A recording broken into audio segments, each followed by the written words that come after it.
عورت کون سے چار مرد جہنم میں لے کر جائے گی؟ فرمان مصطفیٰ صلی اللہ علیہ وسلم۔ السلام علیکم ورحمۃ اللہ وبرکاتہ۔ آج کی اس ویڈیو میں آپ کو یہ بتایا جائے گا کہ عورت کون سے چار مرد ایسے ہیں جن کو جہنم میں لے کر جائے گی۔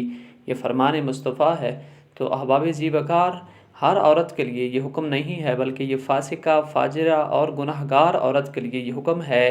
لیکن یہ تمام معلومات سننے سے پہلے میں ملتمس ہوں اپنے بھائیوں سے کہ جنہوں نے چینل کو سبسکرائب نہیں کیا وہ چینل کو سبسکرائب کریں، بیل آئیکن کو پریس کریں اور ویڈیو کو زیادہ سے زیادہ شیئر کریں۔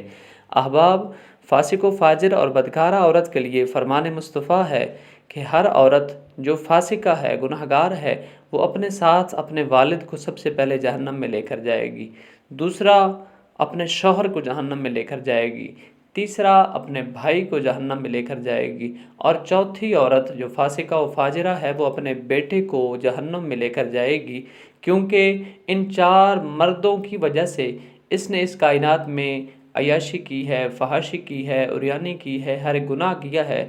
انہوں نے اگر عورت کو منع نہیں کیا تو یہ بھی اس گناہ میں شریک اور حقدار ہے۔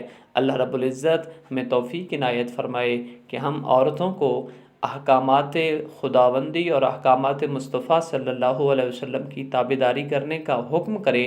مالک کائنات عمل کی توفیق عطا فرمائے۔ انشاءاللہ العزیز ملیں گے نئی معلومات کے ساتھ، تب تک کے لیے دیجیے اجازت۔ اللہ حافظ۔